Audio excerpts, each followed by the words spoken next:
Charles Malky, biologist and plant expert with Ivory Organics, where we grow cool plants.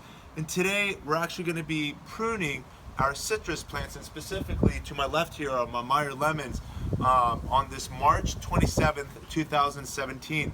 This is the second time this year that I'm going to be pruning these citrus trees to control and manage their height so it doesn't grow out, as it's sometimes referred to as being too leggy. As you can see behind me, some of these branches are growing overhead, and the goal was to create these Meyers kind of as a hedge and to collect these fruit that are going to be alongside of this fence as you enter the garden. So you can see, if you come in a little closer, you'll see that there's some lemons here, there's some lemon blossoms over here, and then there's some flowers that are in bloom.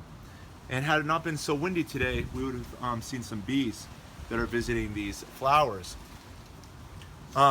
I want to take a quick break so you can actually see what this entire area looked like just less than 2 months ago. It was on February 5th, 2017 that we harvested dozens of lemons, probably about 2 to 3 dozen lemons just against this area right here. Come and take a look at all the new growth that has since come out of it. For example, this here you can see was a pruned branch, and this here was supporting probably about a half a dozen to a dozen lemons that were falling over the edge. And since we harvested the lemons, we pruned it, and now we've got all of this new growth coming out. This here is another example. If you can see over here was another branch supporting about another dozen lemons. You can see all the new growth that's come out. You can see that this here is the first flower that'll support more fruit. And if you come in a little deeper, you can see another group of flowers right in here at my fingertips. And a couple of these tips also have some more flowers as well. And within the plant, there's probably 50 to 100 blossoms now, and there'll be even more throughout the year as it gauges how many fruit it can possibly support. One of the branches, so first let's just take a quick break so you can see what this looked like and see what was going on this side just 2 months ago. Check this out. Here we are now under the canopy of one of the Meyer lemon trees in the garden, and you'll notice that it's just loaded with these yellow lemons that are ready and ripe for harvest. But when harvesting these lemons, come and take a look a little closer. You'll notice that we've got all of these bundles of lemons, and you can notice that some of these leaves are coated with the Ivory Organics, and this is some product that was coated on the plant when it was more heat stress. As you can see, there was some damage at these upper leaves that actually suffered from burn during the summer months. Take a look again at our Meyer lemon tree, the tree that we started off with. If you take a look at it from this side, you'll take a look at all of these lemons that are here as well. And all of these branches are pointed completely vertically down. And these are all branches that will be removed all the way back to about this point over here, and possibly staked if necessary, otherwise possibly removed all the way back to where it's originating from the trunk. But all of these branches, even though they've been fruitful, will all be removed. The energy, the flowers, and the fruit for next year will be coming from a higher level. The plant was much smaller last year, and it was those branches that have created those fruit. But all of these branches will be pruned as well as we continuously harvest our lemons over the next couple of months. So again, this is a wonderful time to be pruning, and at the same time the plant is going to be flowering and creating the next generation of fruit that you'll be able to enjoy here in the garden. One other thing I want you to point out over here is if you take a look at the tree trunk, you may notice, and we talked at the beginning about how some of these leaves, if you even take a look here on this side, you'll notice that they're a little bit lighter.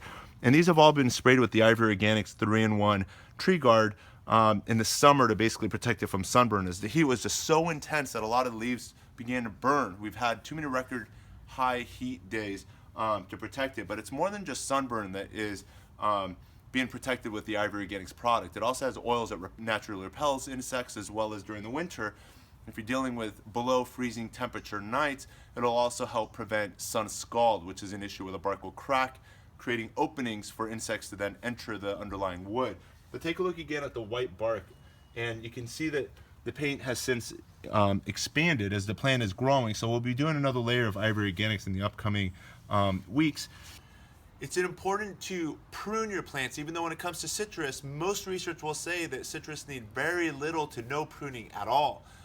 However, I'm of the belief that you should be pruning nearly all your plants by at least 5%, 10%, 20%, And some plants, such as the apricot and the fig, benefit tremendously by being pruned anywhere from 30 to 50% per year. So with our lemon tree, what we're going to be doing, and the reason I'm doing a specific video on the Meyer lemon is that the Meyer lemon is a very compact growing plant. This is the 2-year-old standard Meyer lemon tree, and the Meyer lemon tree was introduced by Frank Meyer in 1908. So this is a variety that has been propagated by cuttings or by grafting and cloning, which is making genetically identical plants since 1908. What we're going to do next is take a look at the structure that's in here. If you take a look, these branches are all falling down. So the first thing I'm going to do is harvest these fruit. If the branches are coming down, I'm just going to prune them out. So let me try to stay where you are. I'm going to come through and remove this lemon first to get it out of the way. But take a look at this branch over here, right here. Can you see how this is coming down right there? I'm just gonna prune it like so. I'm coming in as close as I can to the tree trunk and cutting it, and that will come out. There you go. And then here's now another branch over here pointing down right there. We're gonna take that out. And notice all the branches I'm pruning are either, all the ones that are pointing down I'm removing. The ones that I'm leaving are either pointing up or to the side. And the reason behind this is all of these branches that are underneath the canopy of the tree, they all individually, consider them to be like individual plants. They too need light. And the more light that are on the leaves, the more flowers they can support and the more fruit we'll ultimately have. I'm now making the big decision to remove this entire branch right here. You see that right here? So this branch that's right in here in the center of the canopy is coming out because all of these branches are stuck in the canopy of the tree. They're never going to get sufficient light. And so all of this is coming out.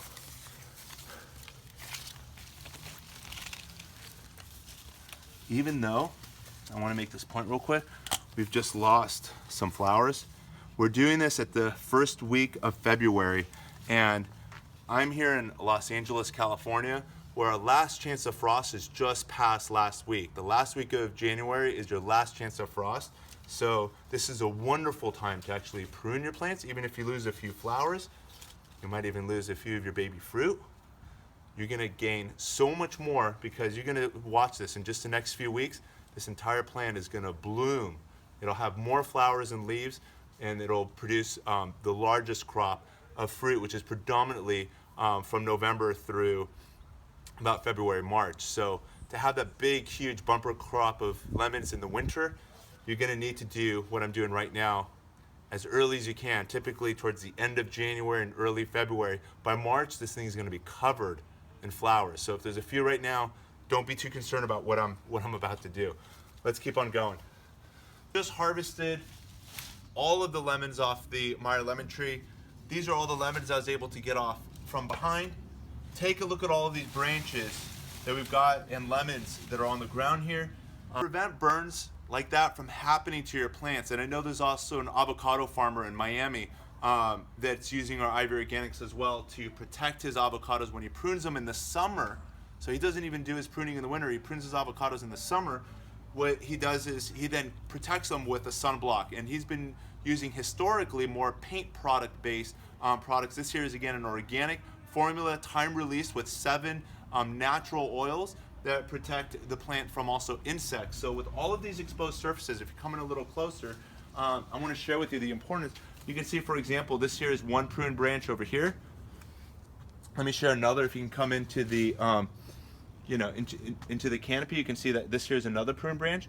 And what we're going to do is just take the Ivory Organic spray, and by simply spraying the plant like so,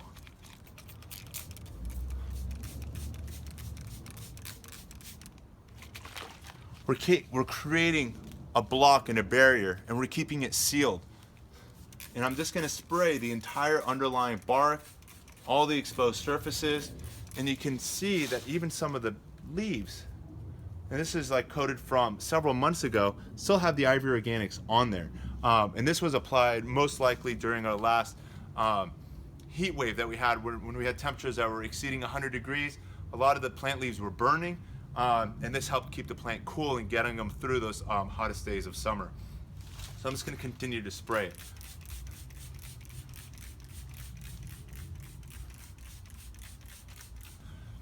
The preferred thing to do is to actually apply a more thicker coat of product, especially on the pruned branches and along the tree trunk and even those underlying branches that are most exposed to the sun, by applying, again, the product Ivory Organic. There's 3 color options. It doesn't necessarily have to be white. There's the white formula, there's also a green formula, and then there's a brown formula that can be used. So if you take a look over here, you can see that this was painted last almost 6 to 8 months ago, and you can see that the bark has since expanded, and that's the reason it kind of looks like snake skin. But what we're going to do here is we're just going to recoat it like so.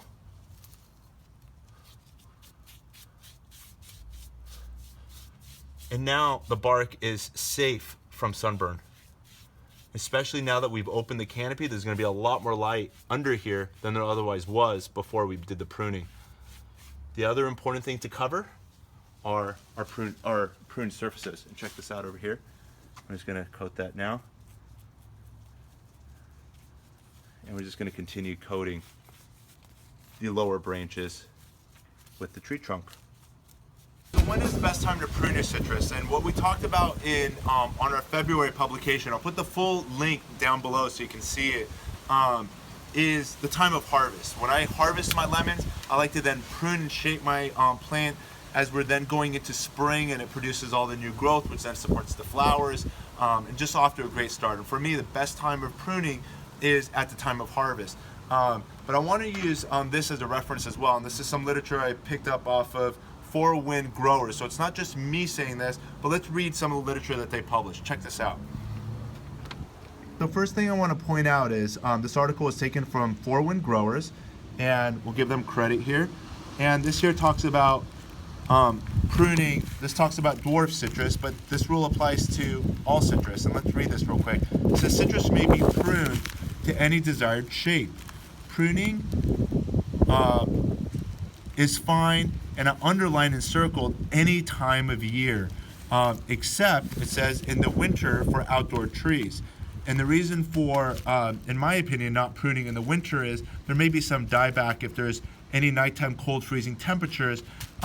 You'd want to wait for winter to pass first, and more specifically, your last chance of frost to pass before beginning any pruning to, I usually apply this to most of my fruit trees, not just citrus. Pinching back tips is, pinching back tips of new growth is the best way to round out trees without impacting future fruit, and citrus will look more full with an occasional pruning to the shape, and leggy branches and very leggy branches indicate the need for more light. So let's just do a few branches so you can see what we're talking about here. Check this out. And before we get up, you can see over here, these are the 2 dates. February 5th, 2017 was our first pruning of the citrus trees, and now here we are on March 27th, less than 2 months later, and we're going to be doing now our second pruning, and I'm sure we're going to have a couple more rounds throughout the course of the year.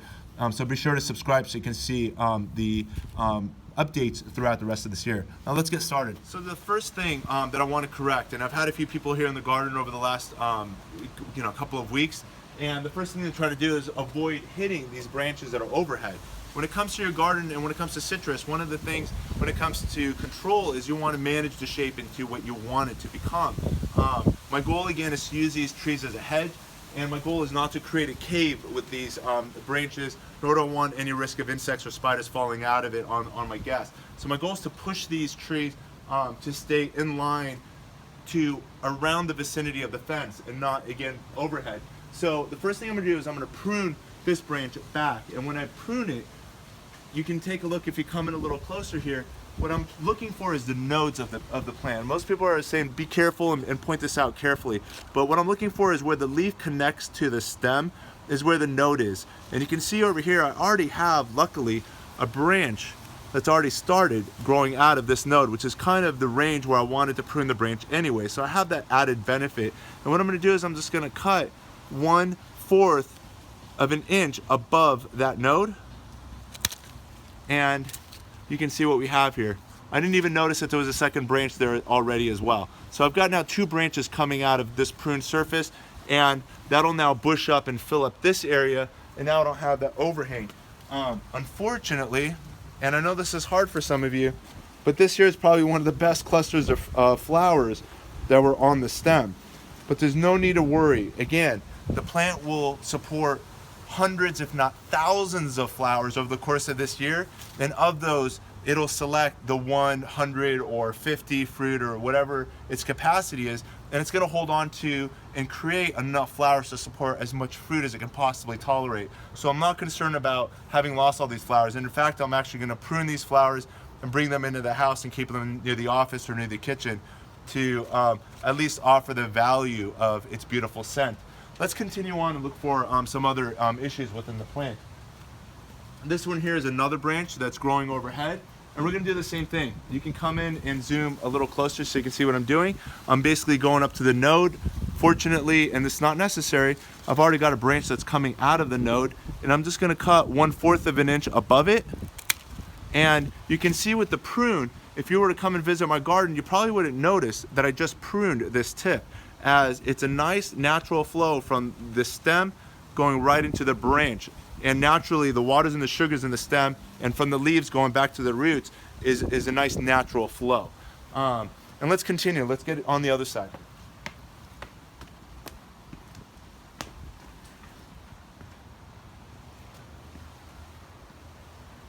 So here I am next to one of the Meyer lemons, and again, look at how beautiful this design shape is, and you can see there's so much new growth. It's grown already in the last 2 months since we pruned it last, at least 6 inches all around. There's now flowers that didn't exist a couple of months ago, and you can see how beautiful these blossoms are. And here's some more. And it also has some fruit that are already beginning to be supported. What you'll notice within the canopy is take a look at how much light is in there. Right now it's about 1 o'clock in the afternoon, and our temperature's in the 70s, but I know this week we're gonna have a lot of days in the 80s.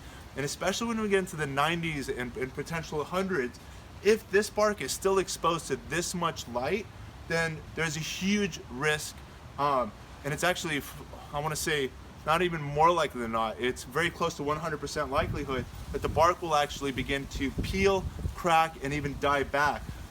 Citrus as well as avocados are famous for damage caused by sunburn. And I'll actually put a link real quick so you can see what that looks like to an orange tree that I visited in North Hollywood about 6 months ago, where the landscaper pruned one branch in the middle of summer, allowing too much heat to an area that was used to being in the shade into the underlying part of the canopy, damaging the underlying branches and trunks. Check out this video. And let me show you why. Take a look underneath what happened here. And right here was the branch that was pruned, and you can see how large it was. It was at least 20, possibly 30 years old right here, and this went up and out in the direction of the swimming pool, and that was probably the reason it was pruned. And then take a look at what happened underneath. Look at the bark, how it's peeling. All of this is dead skin. If this was your body, this would be your skin coming off. And it goes all the way down, all the way down, all of that damage. Take a look at those cracks.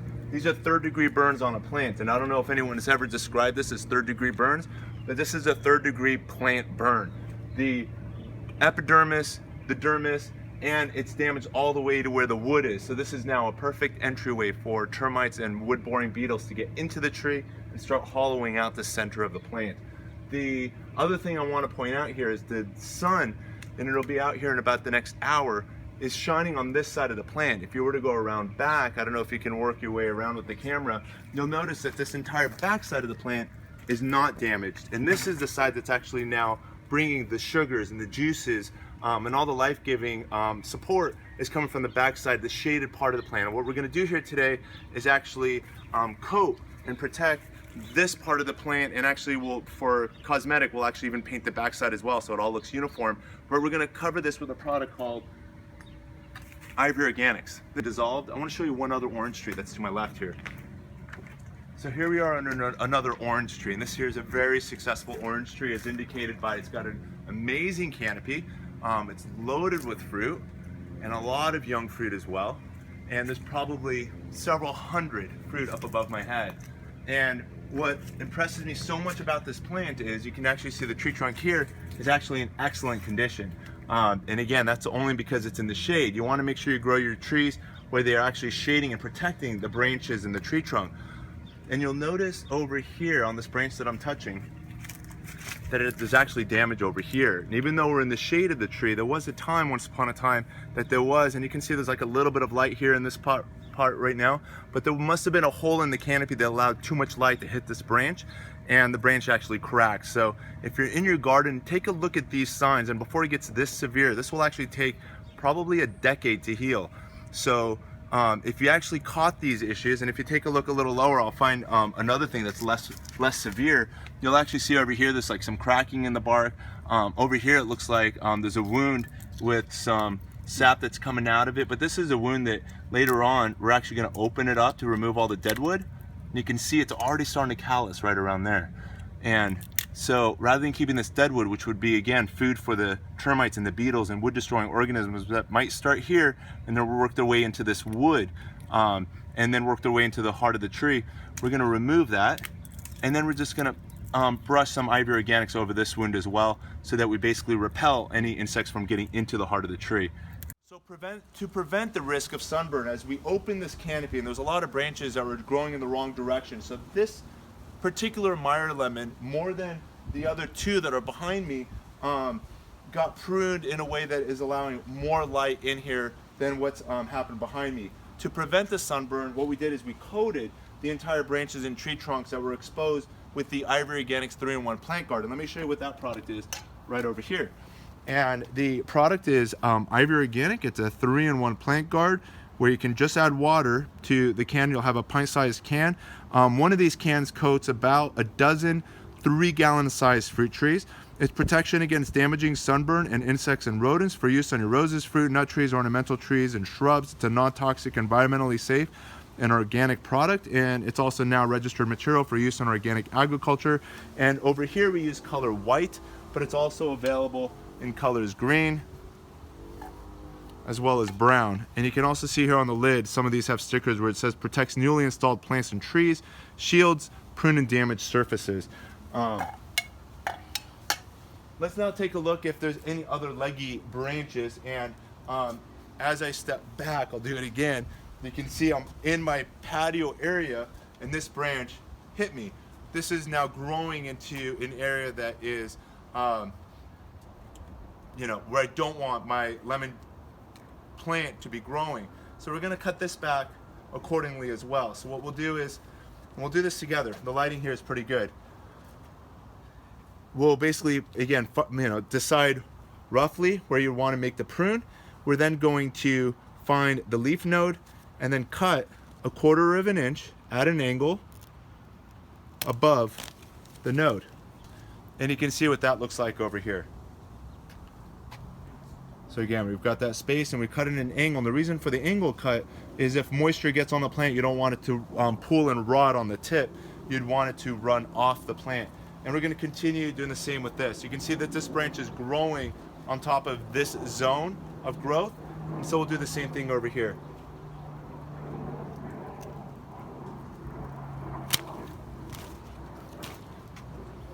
And we'll repeat that one more time over here.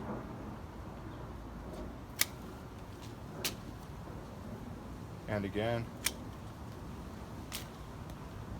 And I'm just going to bush these up a little bit as well.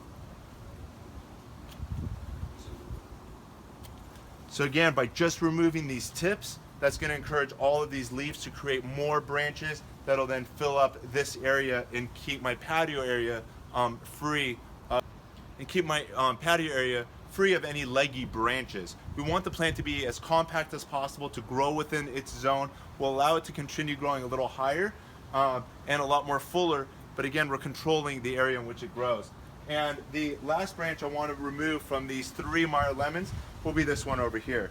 And I already have a set of new branches coming out. There's some flower buds coming out over here on the tips of these, and it just seems natural to then prune it right there. Again, a 1/4 inch above the bud. And you can see again how natural this looks. Take a look at the bee as well if you want to zoom in. Take a look at how the bees are pollinating the flowers. And as its body goes on the, if you come in a little closer, as its body goes on the stamens, which are surrounding the pistil, which is in the middle, the pistil leads to the ovary, which is at the very bottom, which is pollinating the fruit. So the goal is that the bee's body is going on the stamen, collecting pollen, which then touches the pistil, and that pollen then travels down the pistil into the ovary, fertilizing the plant, and then creating these beautiful and delicious Meyer lemons. With the branches I've then now just pruned from my from these Meyer lemons, you can see that I've collected over here. I'm going to cut these down a little smaller and create these compost piles between the fruit trees. And you can see over here I'm creating a pile of leaves, and you can see some older leaves down below and then these younger leaves on top. And the logic behind it is all of the fertilizer, and again, everything I'm doing in this garden is organic. The organic fertilizers that are going into the soil and producing these beautiful plants are then now still in these leaves and still in these stems, and the goal is to return all of this back into the soil and not throw it away. By putting it here, I'm now going to allow the slugs and the snails and the saw bugs and all of the insects that are going to consume this, consume these decaying branches and leaves, and return those elements back into the soil that will ultimately then continue to feed these citrus trees. And let me show you one other example with piles that are much larger than what I've just started over here. Check this out. So I'm here at another pile, and for those of you that saw my banana transplant of pups and suckers, we talked about the water versus the sword sucker banana pups. These are the leaves that were remaining from that project yesterday.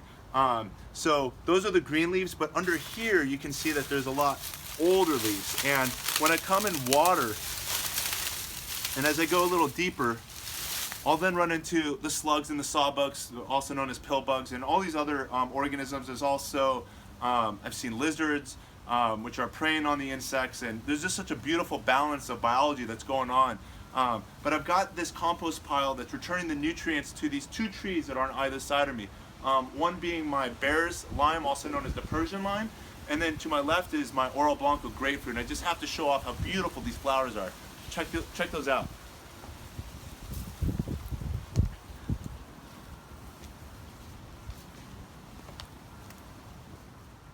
So for those of you that ask, when is the right time to prune your citrus? This is an example where we're only 3 months into the year, and it's already my second time pruning the plants. So I'm hoping these educational videos are helping you with your citrus care, and please be sure to subscribe so you can see the follow-ups and as these plants continue to mature throughout the rest of the growing season. I hope you've enjoyed this video, and if so, be sure to like it, and most importantly, by subscribing below, you'll be connected to all these other educational gardening videos. Thanks again for watching. Happy gardening.